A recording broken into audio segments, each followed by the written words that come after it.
पैगंबर मोहम्मद जितना मुसलमानों के हैं उतना ही हमारे हैं। कोई भी सूफी संत महात्मा ऋषि मुनि जितने भी आए हैं धरती पे, पैगंबर रसूल जीसस जितने भी आए हैं, जितने भगवान के अवतार हुए हैं, वो पूरी दुनिया में पूरी कायनात के लिए आए हैं। तो उन पर किसी एक व्यक्ति का हक नहीं है। वो जितने आपके हैं उतने हमारे हैं। कि आपका एक सोशल मीडिया पे गाना मैंने सुना कि नबी जितने तुम्हारे उतने हमारे, तो सर आप हमारे लिए एक बार ये गाना गा दीजिए। वो मेरे द्वारा लिखी हुई एक नज़्म का हिस्सा है जो मैंने प्रॉफिट मोहम्मद साहब के लिए लिखा उनके बर्थडे पे, कि मेरे सीने की धड़कन है, मेरी आंखों के तारे हैं, सहारा बेसहारों का खुदा के वो दुलारे हैं, सहारा बेसहारों का खुदा के वो दुलारे हैं। समझ कर तुम फकत अपना उन्हें तकसीम ना करना, नबी जितने तुम्हारे हैं नबी उतने हमारे हैं। जब भगवान श्री कृष्ण आए तो उन्होंने ये बताया कि जो लास्ट जो बुक है वो भगवान का गीत यानी श्रीमद् भगवद गीता है, तो उसको मैं फॉलो करता हूँ। तो आपके मुताबिक जिस तरीके से आप कहते हैं कि नहीं आप वेदास को फॉलो करें, तो मेरा आपसे ये क्वेश्चन है कि आप भी जैसे एज अ मुस्लिम अब हज़रत मोहम्मद मुस्तफ़ा सल्लल्लाहु अलैहि वसल्लम की जो लास्ट बुक है, जिनका उनका मानना है कि उनके ऊपर वो वही आई हो, पूरी दुनिया उम्मत के लिए जो क्या बोले रहमत का वगैरह ये है, जो तो आप कुरान मजीद को फॉलो करते हैं, तो आप अगर खुदा की लास्ट बुक फॉलो करते हैं तो एज आप परफेक्ट है, और अगर मैं ऐसा करता हूँ श्रीमद् भगवद गीता को फॉलो करता हूँ तो आप कहते हैं कि इम्परफेक्ट है। भाई लक्ष्मण का बहुत अच्छा सवाल है। वो कहते हैं कि मैंने तकरीर में इंडिया में कहा हूँ कि हिंदुज़म में दो किस्म की किताबें हैं, श्रुति और स्मृति। श्रुति मतलब जो भगवान की तरफ से डायरेक्ट आती है, और स्मृति मतलब इंसानों की लिखी। ये दोनों में से श्रुति जो भगवान की तरफ आती है, जो भगवान की तरफ से आती है, वो ऊंची किताब है। अगर श्रुति और स्मृति में टकराव है तो हम फॉलो करेंगे श्रुति, भगवान की किताब, ना कि स्मृति जो इंसान की किताब। भाई साहब सवाल पूछते हैं कि मैं फॉलो करता हूं भगवद गीता जो आखिरी किताब है, आप फॉलो करते हैं कुरान जो मोहम्मद सल्लल्लाहु अलैहि वसल्लम की आखिरी किताब है, तो फर्क क्यों? भाई साहब आपको थोड़ी गलतफहमी है। कुरान मजीद मोहम्मद सल्लल्लाहु अलैहि वसल्लम की किताब नहीं है, अल्लाह की किताब है। सॉरी, बिल्कुल सही, छोटी गलती है, कोई प्रॉब्लम नहीं। तो अगर मैं हिंदू से कहूं भगवान से, तो क्या आएगा? श्रुति में आएगा। हम कहते हैं अल्लाह का कलाम। अगर अल्लाह के कलाम और रसूल के बातों में हम कहते हैं हदीस में टकराव है, तो हम फॉलो करेंगे कुरान को। सही अल्लाह के रसूल की किताब हदीस और कुरान में कभी भी टकराव नहीं होगा, लेकिन कभी कभी हदीस ज़ईफ भी होते, मौजू भी होते। अगर टकराव है तो हदीस सही नहीं हो सकती। तो लेकिन कुरान और हदीस दोनों का हमें फॉलो करना चाहिए, लेकिन हायर लेवल पे है कुरान। सर जिस तरीके से जो सिमरती शास्त्र है, सिमरती का मतलब सिमरन करना, याद करना, ठीक है, जो याद किया हुआ। तो अगर मैं आपकी परसेप्शन से बात करूं तो जो कुरान मजीद है वो आप सल्लल्लाहु अलैहि वसल्लम को वही आई, तो वो याद करते थे, फिर वो सुनाते थे। तो आप भी एक तरीके से सिमरती शास्त्र फॉलो करते, ये मेरा क्वेश्चन है। नहीं, हम दोनों को याद करते हैं, हदीस को भी याद करते, कुरान को भी याद करते, लेकिन याद करने में हम जानते हैं कि कुरान मजीद अल्लाह का कलाम है। कई मिसालें, कई प्रूफ है। मैं लेक्चर दिया हूं, is the Quran God's word. याद हम दोनों को करते हैं। याददाश्त से साबित नहीं कर सकेंगे तो सही हो ही नहीं सकती। सही हदीस के भी कोई मुहद्दिस है, वो बोलेंगे मैंने सुना इनसे, फलाना से, फलाने से, फलाने से, फिर जाएगा साहबा इनके पास, फिर जाएगा साहबा के पास, फिर जाएगा अल्लाह के रसूल के पास। उसी तरीके से कुरान मजीद में भी मैंने सीखा मेरे वालिद से, मेरे वालिद ने सीखी उनके उस्ताद से, जाएगा फिर जाएगा साहबा के पास, साहबा से जाएगा अल्लाह के रसूल के पास। आप समझ रहे ना? तो दोनों का याद करने का तरीका सेम है, लेकिन एक है अल्लाह की किताब, एक है रसूल का कहना और रसूल के अमाल, उसे कहते हैं हदीस। तो दोनों में फर्क है, दोनों याद की जाती है। आप समझ रहे ना? समझ रहा हूं। लेकिन एक है अल्लाह की तरफ से, एक है रसूल की तरफ से। तो सर इसी तरीके से जो हमारी जो किताब है श्रीमद् भगवद गीता, वो भी जैसे आप जो फर्स्ट प्रायोरिटी जो आपकी कुरान मजीद है, तो इसी तरीके से हम भी जो स्मृति में जो परफेक्ट जो वन है उसको श्रीमद् भगवद गीता समझते हैं। जानता हूं मैं, लेकिन आप कोई भी हिंदू स्कॉलर से पीछे उससे पूछिए श्रुति ऊंची है क्या स्मृति, वो कहेंगे श्रुति। भगवद गीता जैसे सर श्रुति शास्त्र में भी आ सकता है, क्योंकि अगर वेदास के मुताबिक जो हमारे श्री कृष्ण है वो भगवान के अवतार है, तो भगवान ने जब खुद भगवद गीता को बोला तो वो फिर स्मृति में कैसे काउंट होगा? वो आपके पंडित से पूछिए।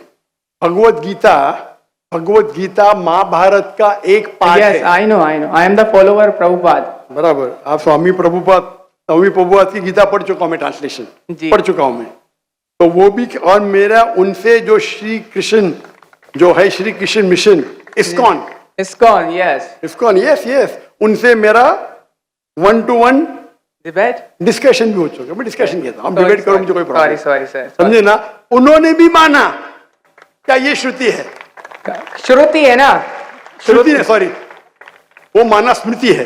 लेकिन क्या कहते स्वामी प्रभुपाद यस, क्या कहते वो, Bhagavad Gita is the nectar of वेदा।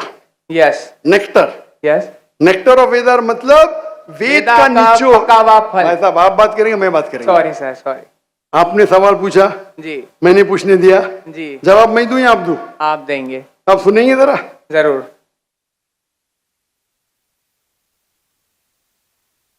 तो स्वामी प्रभुपादा कहते हैं, वो कहते कि वेद जिस तरीके से गाय है, वेद गाय है, उसका दूध निकालते वो है भगवत गीता। बराबर, वो कहते मैं मानू न मानू अलग बात है। तो मैंने उनसे कहा एक होती है स्मृति जो भगवान की तरफ से है, एक है इंसान की तरफ से लिखी गई किताब।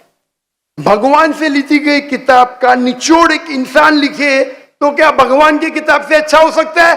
और जवाब है नहीं, बिल्कुल नहीं हो सकता। अगर भगवान की किताब कुरान मजीद है, एक इंसान उसको समराइज करके लिखेगा, कोई भी तर्जुमा कुरान का 1% भी नहीं है, तो तर्जुमा है वो इंसान की तरफ से। Quran is the most untranslatable book in the world, क्योंकि कुरान इतनी महान किताब है, इंसान जब तर्जुमा करता है कोशिश करता है कि उसका ग्लिम्स दे, तो कोई भी ये नहीं कह सकता है कुरान का तर्जुमा कुरान से बेहतर है, हो ही नहीं सकता है। तो जब मेरा बहस हुआ, इस्कॉन बोला डॉक्टर साहब आप बिल्कुल सही कहते, लेकिन ये हमारा मानना है।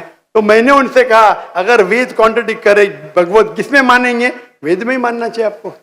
कॉन्ट्रडिक्ट नहीं किया तो अलग बात है, आप समझ रहे? तो वेद इज द हाईएस्ट बुक, सबसे ऊंची बुक वेद है।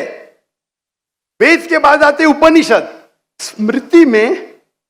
स्मृति में सबसे ऊंची है भगवत गीता, स्मृति में, बस श्रुति से ऊंची नहीं है। अगर कुछ लोग मानते हैं श्रुति से ऊंची है, वो उनकी गलतफहमी है, मैं क्या करूं? आप समझ रहे ना? अगर कोई गलतफहमी से मानता है, मैं क्या करूं? ये है हिंदू स्कॉलर्स का कहना, मेरा कहना नहीं। तो एक आदमी गलत सोचता है, उसकी सोच है, आप समझे? बट चाहे श्रुति में मानो, भगवत गीता में मानो या वेद में मानो, भगवत गीता में भी लिखा है चैप्टर नंबर 6 वर्स नंबर 20 में, दोज मैं कहता हूं बाद में आप देख लीजिए। अच्छा बोले। Those who are entangled with material things, they worship demigods. Chapter number 7, verse number 18, 19, 20. खोल के देख लीजिए। Yes. आपके प्रभुदा की ट्रांसलेशन है ये।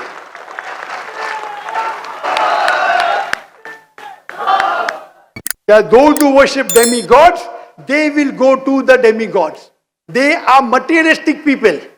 और ये वर्ड materialistic ट्रांसलेशन है स्वामी प्रभुदा का संस्कृत से।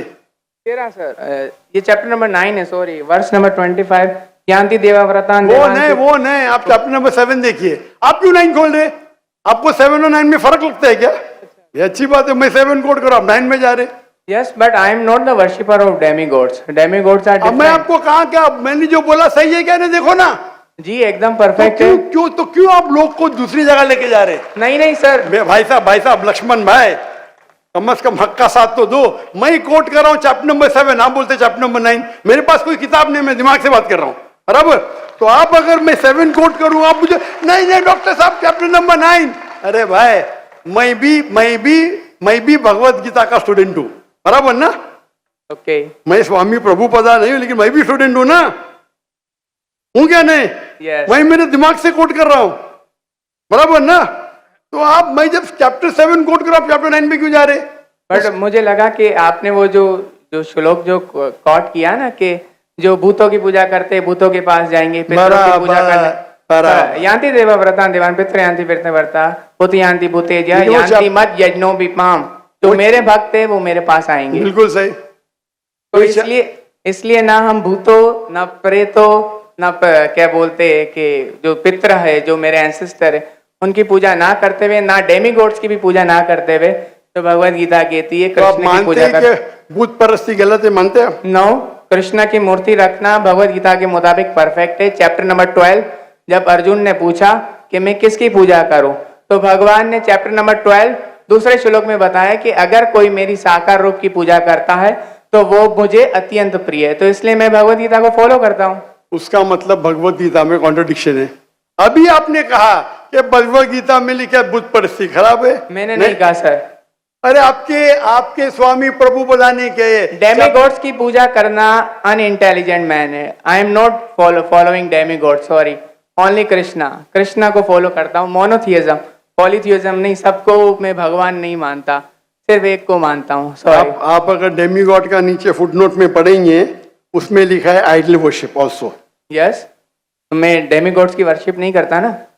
आइडल की वर्शिप करते क्या नहीं?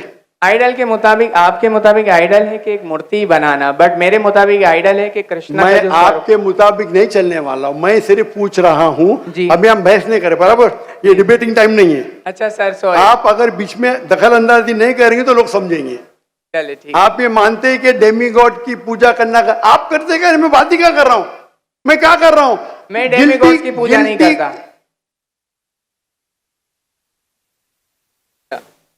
भाई साहब, मैंने आपको मौका दिया सवाल पूछने का, आप मुझसे डिबेट करना चाहते क्या? तो ये रूल को तोड़ना सच अच्छी बात है।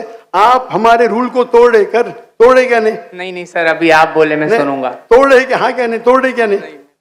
और मैं तो माशाल्लाह सबर कर रहा हूँ, क्योंकि मेरा गैर मुस्लिम भाई मेरे सामने खड़ा है, मेरा हिंदू भाई सामने खड़ा। मुसलमान होता भाई मुसलमान होता था ना, मैं बोलता था हट जा भाई, क्योंकि तुम मेरे गेस्ट ऑफ ऑनर है।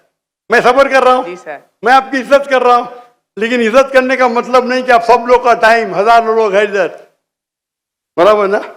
मैं तो खाली वेद के बारे में कह रहा हूँ, मैं कह रहा हूँ भगवत गीता के बारे में। अगर भगवत गीता और वेद में टकराव है, वेद में लिखा है Shvetashvatara Upanishad chapter number 4 verse number 19, ना तस्र प्रतिमास्ति। Yajurveda chapter number 32 verse number 3, ना तस्र प्रतिमास्ति। प्रतिमा मीन्स अक्ष, ट्रांसलेट करेंगे तो हो जाता है फोटोग्राफ, पेंटिंग, आइडल, स्टैच्यू। ना तस्र प्रतिमास्ति, वो खुदा, वो भगवान की कोई प्रतिमा नहीं, कोई फोटोग्राफ नहीं, कोई पेंटिंग नहीं, कोई पिक्चर नहीं, कोई आइडल नहीं, कोई स्कल्पचर नहीं। अभी मैं कोट कर रहा हूं वेदा। अगर वेदा और भगवत गीता में टकराव है तो हिंदू मजहब के हिसाब से आपको फॉलो करना चाहिए वेदा। आप नहीं करते, मैं क्या करता हूं? मैं जबरदस्ती नहीं कर सकता हूं। जी सर, मैं भगवत गीता फॉलो करता हूं। करो ना, आपको जिसको फॉलो करने का करो, लेकिन मैं तो आपको बोल सकता हूँ ना क्या मैं जानता हूँ इल्म के बारे में। आपको भगवत गीता को फॉलो करने का है, स्वामी प्रभुपदा को फॉलो करने का है, स्वामी प्रभुपदा को पूछने का है। मैं थोड़ी रोक सकता हूँ, मैं खाली कह सकता हूँ क्या ये आपके किताब में लिखा है, आपको फॉलो करने का फॉलो करो, मत करने का मत करो, क्योंकि कुरान में लिखा है ला इकराहा फिद्दीन। दीन में कभी भी किसके साथ जबरदस्ती नहीं कर सकते। मैं आपसे बात कर सकता हूं, माने तो अच्छी बात, नहीं माने तो मैं कहूंगा नो प्रॉब्लम, मैं आपसे झगड़ा नहीं करूंगा, बराबर ना? Thank you. आप जाके फिर से तहकीक करो, चले सर, बराबर ना? आपके मेरा क्राइटेरिया क्या है? कोई मुझसे डिबेट करना चाहता है तो मेरे टक्कर का लेकर, लोग बोलेंगे अरे बच्चे से डिबेट कर रहे हैं, आखिर मेरी भी इज्जत है ना भाई, है क्या नहीं मेरी इज्जत? आपको मैंने सुना है। अभी फिर से बात कर रहे हैं, आप फिर से बात कर रहे हैं। मैं आपके श्री श्री रविशंकर, लाखों लोग उनको भगवान मानते हैं, पता है आपको? नहीं, आप नहीं मानते, आप तो मानते नहीं भाई, आप तो कृष्ण के भक्त है। जी सर। किसके भक्त है? कृष्ण परम पुरुषोत्तम भगवान श्री कृष्ण कृष्ण के भक्त है। लेकिन मैंने डिबेट किया श्री श्री रविशंकर, हजारों लोग उसको भगवान मानते। उनने कहा मैंने 4 साल की उम्र में भगवत गीता को रट दिया। मेरे डिबेट में एक श्लोक ने बोली भगवत गीता के बारे में, 4 साल की उम्र में बाय मेमोरी। सही से याद नहीं।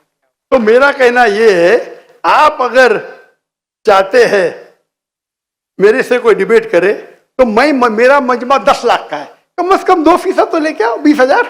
आपके हिंदू में से कोई भी 20,000 इकट्ठा कर सकता है और मुझसे डिबेट करना चाहता मैं करूंगा। No sir. 20,000 वन सिटिंग बराबर। और कई हिंदू है, आपके जग्गी वासुदेव, आपके रामदेव बाबा, आपके श्री श्री रविशंकर, उनको $1 मिलियन देंगे तो भी नहीं डिबेट करेंगे मेरे साथ। वो तो भूल चूक से कर लिए श्री श्री रविशंकर ने और पछता रहे। मैं आपसे डिबेट करूंगा तो लोग बोलेंगे बच्चे से डिबेट कर रहा है। No sir. अब समझे ना।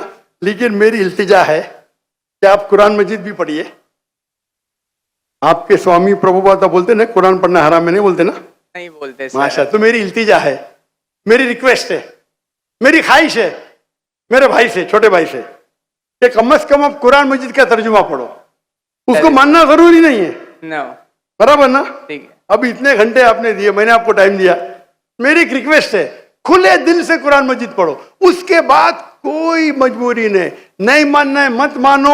आपको कोई, जिस तरीके से मैंने भगवत गीता पढ़ा, यस, एक बार नहीं कई बार, और सबसे ज्यादा पसंद मुझे स्वामी प्रभुपदा की भगवत गीता, इस्कॉन की है। धन्यवाद सर। बराबर ना? Thank you. तो आप तो कम से कम एक बार पढ़ो कुरान मजीद। इंशाल्लाह जरूर पढ़ूंगा। इंशाल्लाह मैं उसका इंतजार करूंगा इंशाल्लाह। Thank you. जज़ाकल्लाह। अल्लाह आपको हिदायत दे। जज़ाकल्लाह। करो, ऐसा इन्हें हवा में छोड़ दो। तो हमें प्लानिंग करना जरूरी है, गोल बनाना जरूरी है। अगर हम प्लानिंग नहीं करेंगे, हम गोल पे तवज्जो नहीं देंगे, तो हम आखिरी नबी सल्लल्लाहु अलैहि वसल्लम के हिदायत पे अमल नहीं करते।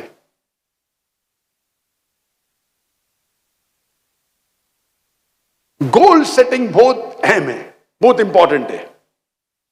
और जो लोग मैनेजमेंट के कुछ कोर्सेज किए हैं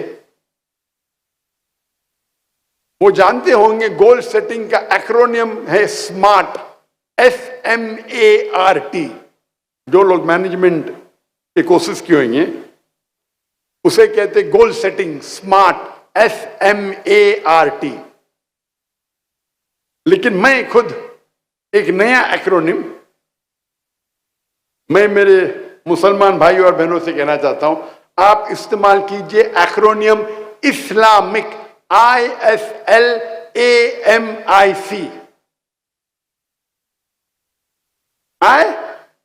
है इस्लामिक, मतलब आप जो भी गोल आपका है, आप देखिए क्या वो कुरान और हदीस से मिलता है।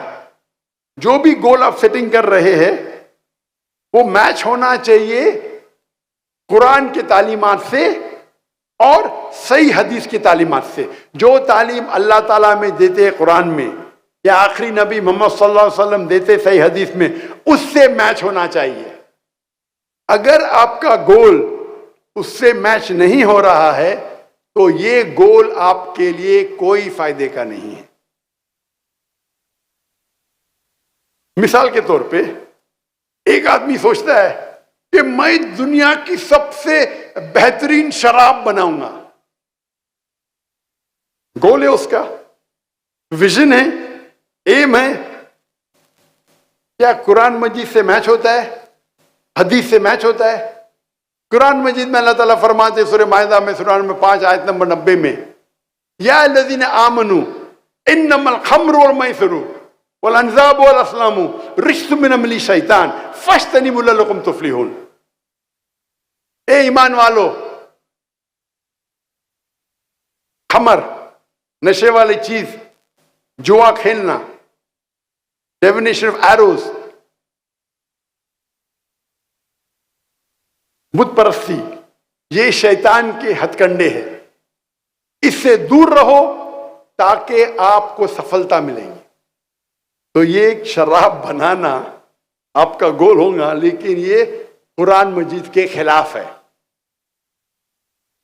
और हदीस में भी इब्न माजा किताब नंबर 30 कई हदीसों में जिक्र है कि शराब हराम है। तो ये नंबर 1 है इस्लामिक। आपका गोल इस्लामिक होना चाहिए, कुरान की हिदायत से मैच करना चाहिए, अल्लाह के आखिरी रसूल मोहम्मद सल्लल्लाहु अलैहि वसल्लम जो जिक्र करते सही हदीस में उससे मैच होना चाहिए। नंबर 2 एस मतलब स्पेसिफिक, मतलब आपका गोल स्पेसिफिक होना चाहिए।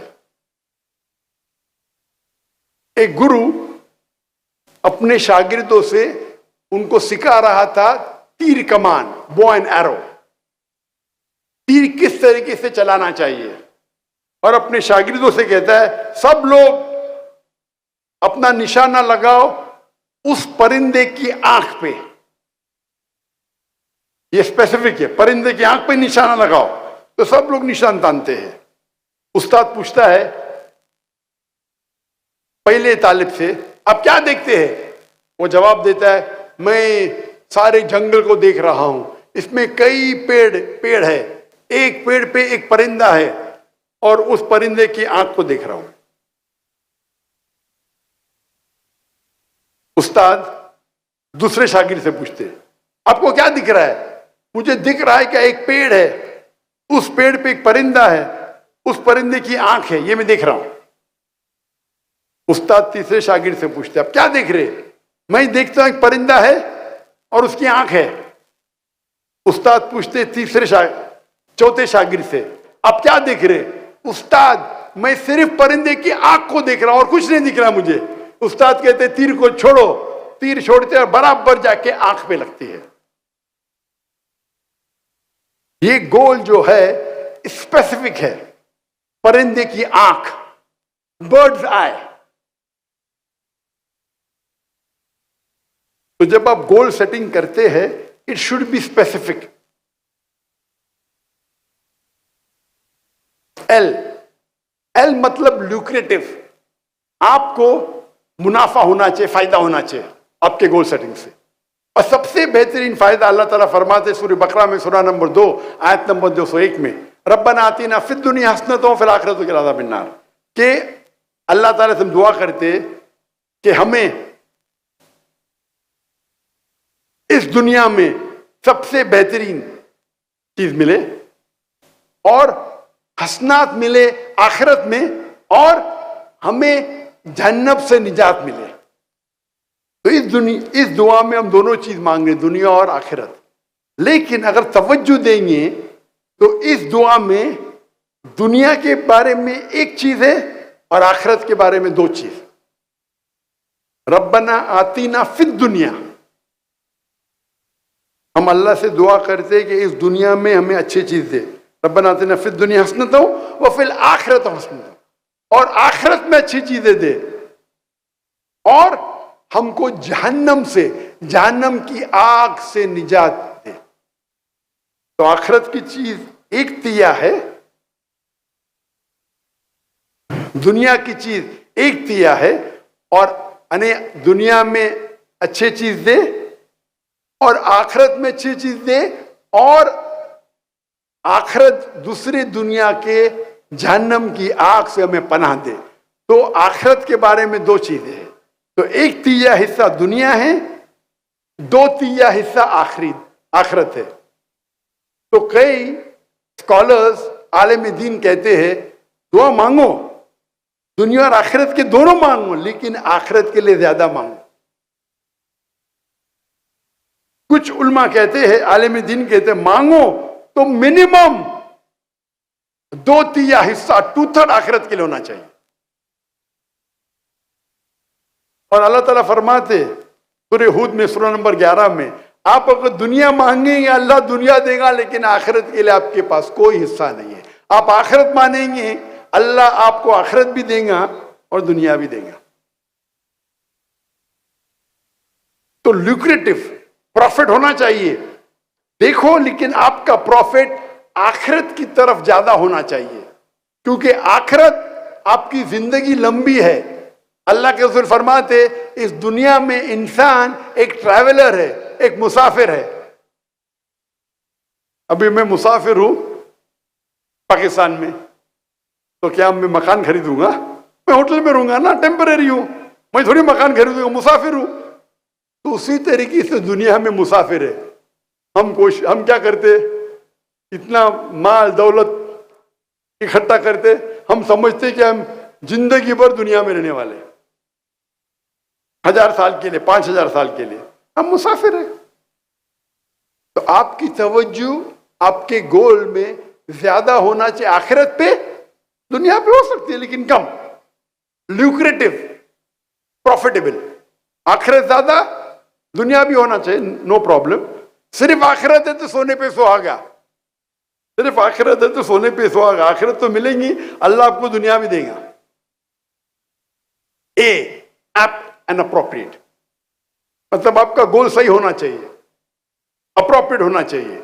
ये जो स्मार्ट मैंने कहा, SMART, यहां ए मतलब अचीवेबल, जो मैं नहीं मानता हूं। हमारे मैनेजमेंट के गुरु कहते गोल होना चाहिए अचीवेबल। अचीवेबल मतलब आप उस गोल को हासिल कर सकते, इसमें मानता नहीं हूं। अल्लाह की मदद होगी तो many things which you think is not achievable is achievable. जो आप समझते आपको हासिल नहीं हो सकती, अल्लाह की मदद होगी तो हासिल हो सकती। अल्लाह ताला फरमाते सूरह इमरान में, सूरह नंबर 3 आयत नंबर 160 में, अगर अल्लाह आपके साथ है तो कोई भी आपको हरा नहीं सकता है। अल्लाह आपको छोड़ देंगे तो कोई भी आपकी मदद नहीं कर सकता है। ए मोमिनो, अल्लाह पे भरोसा करो। तो अल्लाह की मदद आपके साथ है तो आपके लिए सारे गोल आसान है। तो ये अचीवेबल जो है, हमारे मैनेजमेंट गुरु कहते, मैं इसमें नहीं मानता, मैं कहता हूं अप्रोप्रिएट होना चाहिए। M means measurable. आपका जो गोल है उसको आप नाप सकते हैं, मेजर कर सकते हैं। अगर वो गोल मेजरेबल नहीं है तो गोल आपका बेबुनियाद है। मिसाल के तौर पे कोई शख्स कहेगा कि मुझे दुनिया की सबसे ऊंची इमारत बनाना है। गोल तो है ऊंची इमारत, मेजरेबल है, नाप सकते क्या नहीं? अब तहकीक करेंगे दुनिया की सबसे ऊंची इमारत कौन सी है? बुर्ज खलीफा। उसका हाइट क्या है? 834 मीटर्स। तो स्पेसिफिक 834 मीटर्स मेजरेबल है। 834 मीटर ऊंची है बुर्ज खलीफा दुबई में, दुनिया के सबसे ऊंची इमारत आज की तारीख में।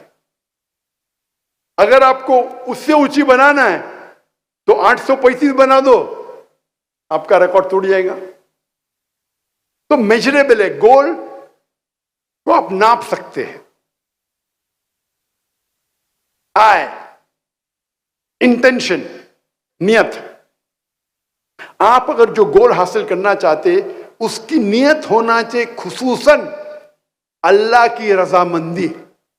जो गोल के पीछे आप भाग रहे, जो गोल के पीछे मेहनत कर रहे, उसका इंटेंशन, उसकी नियत होना चाहिए अल्लाह की रजामंदी। सही बुखारी जो कुरान के बाद सबसे ऊंची किताब इस्लाम में है, सही बुखारी के अंदर पहली किताब, पहला वॉल्यूम, पहली हदीस, इन्नमल अमाल बिन्निया। आपके जो भी अमल है आपके नियत पे दारो मदार है। तो आपकी नियत इस गोल को अचीव करने के लिए होना चाहिए अल्लाह की रजामंदी। अगर आपका इंटेंशन अल्लाह की रजामंदी नहीं है तो आपका ये गोल सही नहीं है, इस इंटेंशन। और आखिरी है C, Islamic, ISLAMI, C means consistent. मतलब आप कंसिस्टेंट होना चाहिए। ऐसा नहीं कि आज में पल में तोला पल में मासा, कंसिस्टेंट होना चाहिए लगातार। और अल्लाह के रसूल फरमाते, आप कोई भी काम करो, भले छोटा करो, कंसिस्टेंट करो, लगातार करो। चैरिटी भी देते, कंसिस्टेंट करो। ऐसा नहीं कि एक दिन दे दिए बाद में पूरे साल भूल गए। तो इस्लाम में जो चीज कंसिस्टेंट है उसकी अहमियत ज्यादा है। मिसाल के तौर पे आपका टारगेट है कि मैं इस रमजान में पूरा कुरान मजीद पढ़ूंगा, तो आपका टारगेट होना चाहिए 30 दिन है, 30 पारे है, 30 जुज है, मैं हर रोज एक जुज पढ़ूंगा, हर रोज एक पारा पढ़ूंगा। इंशाअल्लाह रमजान में पूरा कुरान मजीद आप पढ़ लेंगे। आप 2-3 दिन पढ़ेंगे फिर बंद कर लेंगे, तो कंसिस्टेंसी नहीं है। आपको कुरान मजीद का हिफ्ज करने का आप अपने दिल पे लेंगे तो हर रोज मैं 5 पेजेस हिफ्ज करूंगा, या 3 पेजेस या 2 पेज, जो भी है, कंसिस्टेंसी। तो आपके गोल में अगर कंसिस्टेंसी रहेंगी तो इंशाअल्लाह आप सफलता पाएंगे। तो ये था एक्रोनियम इस्लामिक। और हमारे मैनेजमेंट गुरु एक लफ्ज है कि मैनेजमेंट ट्रेनिंग बहुत होते हैं और हम देखते कई किताबें लिखी गई, कई कोर्सेज अवेलेबल है। वो एक इंसान की मिसाल देते अक्सर, उसका नाम है उस लड़की का विल्मा रुडोल्फ।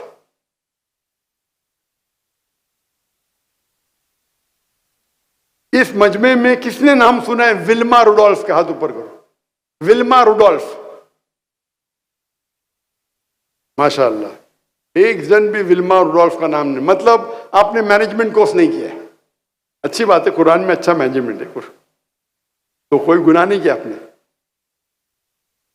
लेकिन जो शख्स मैनेजमेंट कोर्स किया है, एमबीए किया है, उसे विल्मा रुडोल्फ का नाम तो मालूम होना चाहिए। मैंने मैनेजमेंट कोर्स नहीं किया, मैं तकरीर की तहकीक कर रहा था तो विल्मा रुडोल्फ को, मेरा मैनेजमेंट कुरान मजीद है। विल्मा रुडोल्फ एक लड़की थी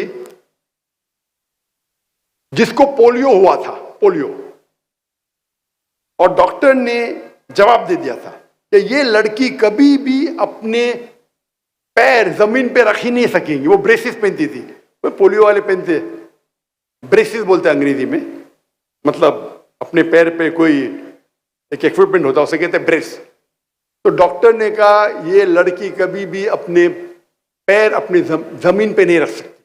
लेकिन उनकी जो वालदा थी, उनकी अम्मी थी, वो बहुत माशाअल्लाह, उनका जो था हौसला, उनकी वालदा ने विल्मा से कहा बेटी आप जो सोचना चाहे सोचो, आप कर पाएंगे। तो विल्मा बोलती है कि मैं चाहती हूं कि मैं दुनिया की सबसे फास्टेस्ट लड़की बनूं भागने के रेस में। सोच सकते, चल नहीं सकती, और वो बोलती है मुझे दुनिया की, चल नहीं सकती और बोली भागेंगी तो भी समझेंगे, दुनिया की सबसे तेज भागने वाली औरत बनना चाहती हूं। ये मैनेजमेंट गुरु मिसाल देते हैं, लेकिन उनका जो ये है अचीवेबल, तो अचीवेबल तो है नहीं ना भाई, तुम पाँव नहीं रख सकते, चलने की कोशिश करो, भागने की, सबसे तेज भागने की। इसलिए बोलता हूं मैं, ये अचीवेबल जो वर्ड है मैं इससे सहमत नहीं हूं, इट शुड बी एप्ट। तो 9 साल की उम्र में विल्मा अपने ब्रेसेस को उतार देती है, बोलती मैं ये ब्रेसेस नहीं पहनूंगी। और 13 साल की उम्र में वो पहली बार भागने के दौड़ में लड़कियों के साथ रेस में एंटर करती है, और वो आती है लास्ट। फिर भी वो कंसिस्टेंट थी, नहीं मैं फिर भी कोशिश करूंगी। इतनी कोशिश करती है कि सन 1960 में ओलंपिक्स में उसको 3 गोल्ड मेडल मिलते, 100 मीटर्स, 200 मीटर्स, 400 मीटर्स। जिस लड़की को पोलियो था, ये दुनिया का हिस्ट्री का रिकॉर्ड है, पोलियो की लड़की आम सेहतमंद लड़कियों के साथ भागती है, और 1960 के ओलंपिक्स में 3 गोल्ड मेडल मिलते। Fastest women on the earth in 1960, 100 metres, 200 metres, 400 metres, 100 metre की दौड़, 200 मीटर की दौड़, 400 मीटर की दौड़। तो इसकी मिसाल लेके लोग इसकी मिसाल देते, विल्मा रुडोल्फ। हम ये मिसाल को अगर देखेंगे स्मार्ट की तरफ से, स्पेसिफिक, बिल्कुल स्पेसिफिक है कि मुझे दुनिया की फास्टेस्ट लड़की बनना है। मेजरेबल, हाँ, 100 मीटर डैश का अभी रिकॉर्ड क्या है, लड़कियों का 10 सेकंड है या 9 सेकंड है, मेजरेबल, मुझे उससे कम करना है। अचीवेबल, अचीवेबल तो लगता नहीं, इसलिए बोलता अचीवेबल सही नहीं है। अल्लाह की मदद है तो जो अचीवेबल नहीं वो भी अचीवेबल हो सकता है। आर, रीजनेबल, ये स्मार्ट है, इस्लामिक बाद में आऊंगा मैं। Reasonable, is it reasonable?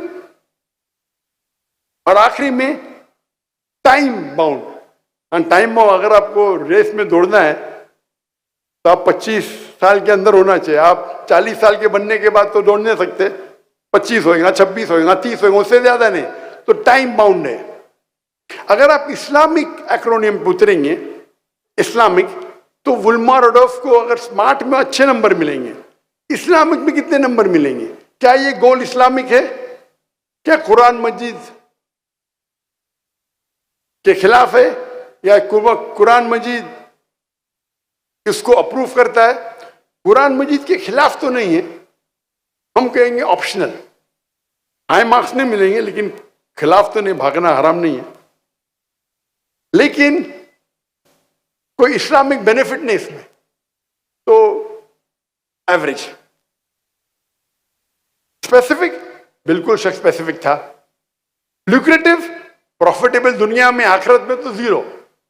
आप अगर सबसे अच्छे भागने में, जन्नत में नंबर 1 मिलेंगे आपको, क्या पहले एंट्री थोड़ी मिलेंगी? आप अगर भागने में अच्छे हैं तो क्या जन्नत के दरवाजे पे पहले पहुंचेंगे? बिल्कुल नहीं। इस दुनिया में प्रॉफिटेबल हो सकता है, गोल्ड मेडल मिला, आखिरत में नो प्रॉफिट। ए, अचीवेबल, अल्लाह की मदद हुई तो अचीवेबल। मेजरेबल, मेजर कर सकते हैं।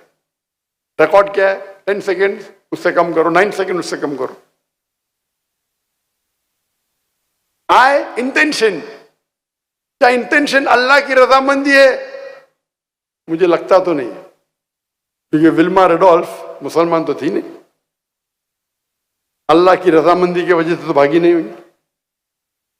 सी, कंसिस्टेंसी थी, तो मार्क्स उसको एवरेज मिलेंगे।